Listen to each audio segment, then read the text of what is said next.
Daniela, bueno, ahora bienvenida formalmente. Gracias. Divino lo que armaste en ese diccionario. Contame cómo surge el diccionario, porque empieza de una manera muy interesante. Bueno, sí, es como la confluencia de muchos intereses, ¿no? Por un lado, bueno, mis estudios como licenciada en educación, después que empecé a asistir a una clínica de muñecas como aprendiz, y al poco tiempo ya me di cuenta que no era lo mío restaurar muñecas, sino saber sobre las muñecas. O sea, como que se fue construyendo ahí todo un interés por esos objetos, porque me parece que tenían... ¿Por qué caes en un taller de muñecas? Y ahí no tengo muchas respuestas. Siempre había pasado por delante de la puerta y me interesaba algo que pasaba ahí adentro y nunca me había atrevido a entrar hasta que un día entré, y a partir de ahí fui 12 años a la clínica de Antonio Caro y aprendí muchísimo de muñecas. Después superé esos conocimientos porque él sabía mucho de restauración, pero no tanto de las historias de las fábricas. Y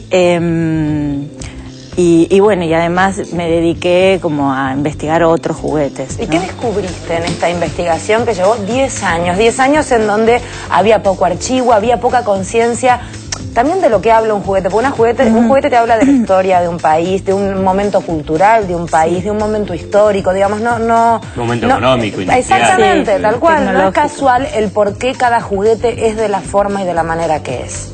Exactamente. Bueno, acá pasaba eso un poco, que el juguete no se veía, pero afuera ya había investigadores. Entonces, cuando me empiezo a interesar, tengo que recurrir a la bibliografía del exterior para poder entender qué estaban pensando, cómo lo encaraban, y había como dos campos: los coleccionistas, por un lado, que afuera escriben bastante, y bueno, los teóricos, ¿no?, sobre los juguetes. Y entonces, bueno, empecé a pensar que algo de eso tenía que circular acá, en nuestro país, y no solo en términos del coleccionismo, sino también entre los educadores, ¿no? Porque... Te hago una pregunta. Sí, cómo no. ¿Es vinculante la personalidad de un niño con los juguetes que elija como sus favoritos? Es difícil esa pregunta. Se me ocurre que depende si el chico elige o no los juguetes con los que está jugando, porque no todos podemos elegir, ¿no?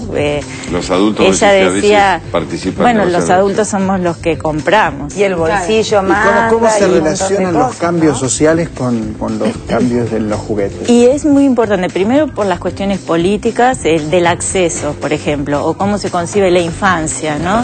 Si se cree que el chico tiene que tener juguetes porque el juego es considerado importante, si eso se vuelca más a lo didáctico, como pasó por ejemplo en los años 70 u 80 en la escuela, entonces todo tiene que tener como una carga muy pesada de el juego tiene que tener una enseñanza, pero muy de contenido, ¿no? ¿Qué aprendemos? De números, Bueno, claro, de números, de palabras, de letras. Muy Plaza Sésamo. ¿Cómo te pregunto, cuando una escoba se convierte en un caballo, por ejemplo, es un juguete?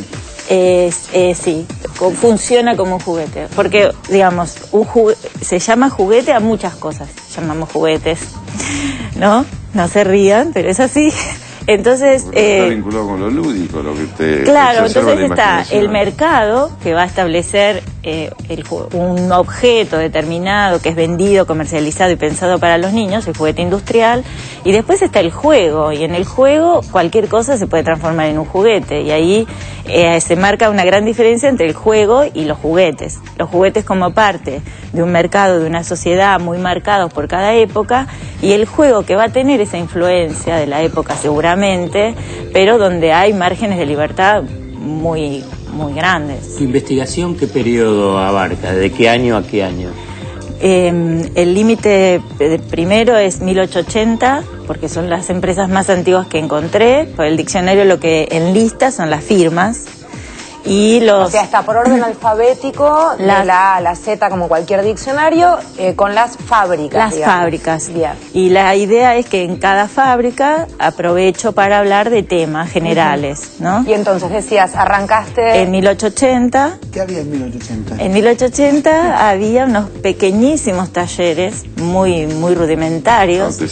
Artesanales, sí, claro, manufactureros. ¿Qué va a haber manufactura en 1880? Sí, no, pero manufactureros en el sentido de que algunos, por ejemplo, producían carros. Entonces, como producían carros en un sentido más estandarizado, esa misma tecnología la aprovechaban para hacer triciclos. Madera, 1880, madera, ¿no?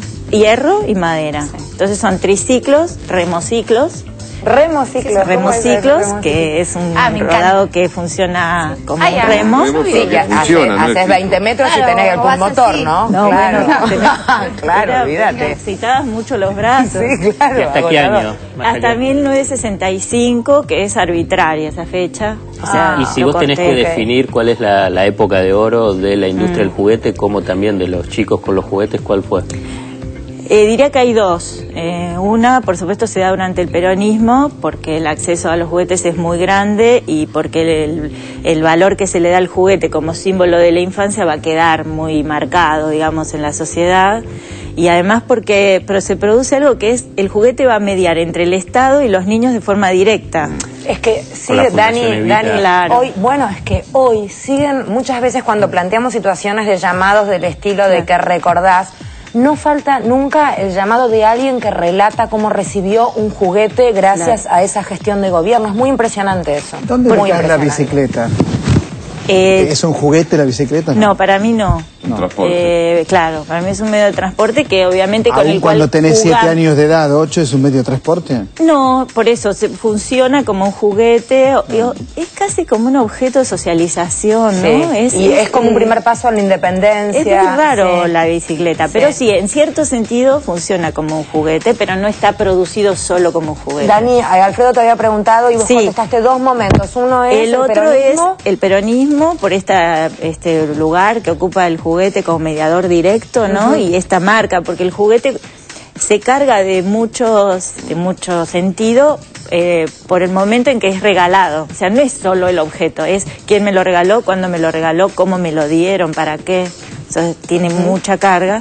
Y el otro, como el periodo dorado, yo creo en términos industriales, que va a ser los 60, porque por un lado está el plástico, que en ese momento era considerado el material que iba a salvar el mundo, que ahora sabemos que no es así, y se produce mucha cantidad de juguetes, y la industria argentina es muy fuerte en ese periodo. La década del 60 es la edad de oro de la industria argentina, Exacto. que ahora se está replicando, Furor. ¿no? ¿Cuál fue el que más se vendió? ¿Se ve estadística? Bueno, dicen que sí, habría que hacer una investigación mucho más ajustada, ¿no? Dicen que el que más se vendió fue el topollillo.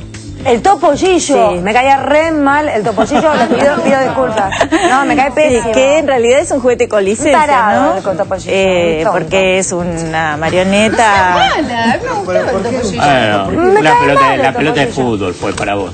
Está Claro, más bueno, tranquila. no, estamos... Más tranquila es la pelota de fútbol, la que Claro. más se vendió. Fue el topollillo. La pulpito esa era Bueno, muy linda. claro, Qué estamos, linda es esa. es difícil porque en este caso yo te estoy hablando de un juguete con nombre, ¿no? Pero evidentemente hubo muñecas que se vendieron muchísimo, pelotas que se vendieron muchísimo, pero bueno, Hay uno que no parar la sabe. oreja, no, Tenemos que ir al corte. Para, ya está, la despido. Yo quiero que muestre cómo se le trepanan los sesos a la muñeca, que me dio mucha impresión. Bueno, pero Miren lo espera, que le pasa a espera. esta muñeca, porque estas cosas hoy que hay más pedagogía no se hacen. Bueno, es Pero antes interesante no les porque uno importa. lo que puede hacer ahí es mirar cómo se produce este mecanismo de ojos que hace que la muñeca cierre y abra los ojos, que es artesanal completamente.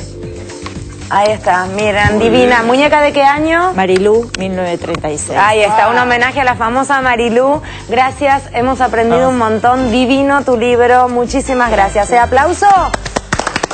Aplauso para este diccionario del juguete argentino, que es una gloria. Se consigue en todas las librerías, por supuesto. Casi todo así. Divino. Tenemos una página web que es www.diccionariojuguetes.com.ar, donde hay algunos anticipos también para Bien. que quieran mirar. Muchísimas gracias.